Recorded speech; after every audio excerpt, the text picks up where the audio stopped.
Nights are starting to cool off and feeling like fall. Have you thought about your houseplants or any tropicals you may have outside?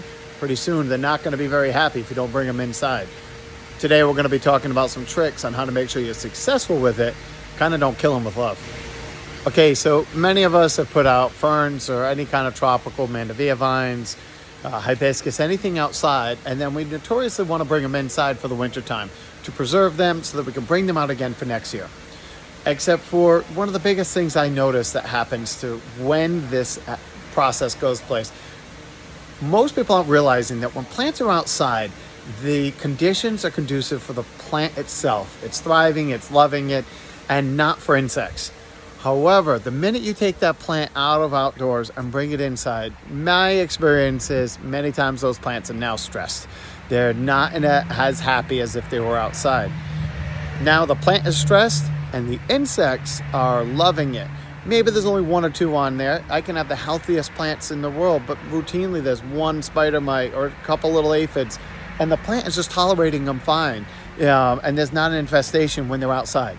But notoriously, customers will bring their plants in September, October, but by Christmas, they're coming in. They've got mealybugs, spider mites, all sorts of insects all over the plants. And they're like, I don't know what happened. It looked beautiful. Then one day, the leaves just fell off. Well, it wasn't.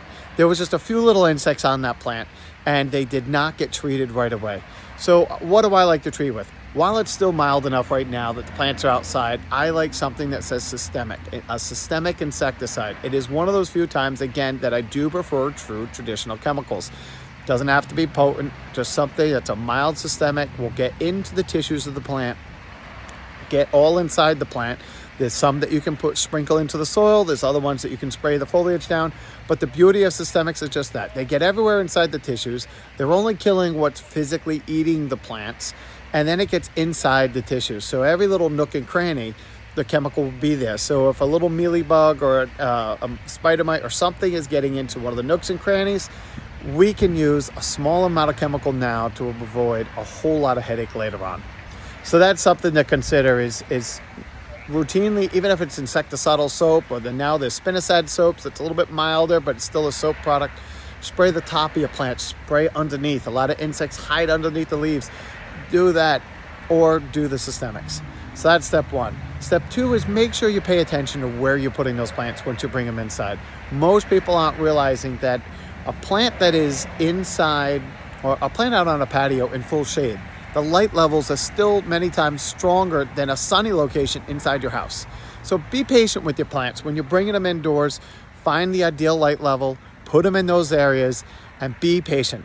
Don't get upset if all of a sudden the leaves start looking funny or it just starts dropping some leaves. Many plants are just susceptible to big swings in temperature, and it's easier for them to drop their leaves and put new leaves out than it is to go through. So be patient with them and don't just chalk them off a panic the minute you start seeing little blemishes on the leaves. Thirdly is don't overwater. Fungus gnats are an annoyance inside houseplants being brought indoors. And plants that are outdoors in full sun or a stiff breeze tend to dry out faster. And that is great for us who tend to overwater. But when you put it inside, when you were watering your plant once a week before, maybe even every other day, when you put it inside, you may go a week, 2 weeks, depending on how warm you keep your house, how much air circulation you have, and what type of plant it is. Be patient with your plants. Don't overwater. And I always tell customers, the one trick that has always been successful for me is stick your finger in the soil. Don't just go by the calendar as to when the plant needs to be watered. Maybe check it every Monday or check it every Monday and Friday, but don't use the calendar as a reminder to water your plants. That is the surefire fastest way to kill a plant, because we all kill with too much or too little water. So by giving them just put your finger in the soil. If it's dry, an inch down, then it's time to water. And then water to saturate that soil.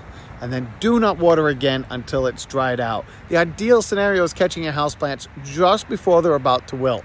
Then saturate that soil. Sometimes that means water it 2 or 3 times. Then stop. And then let it dry out. Let that surface dry out a little bit. And that helps keep the fungus gnats away and keeps the plants so much happier.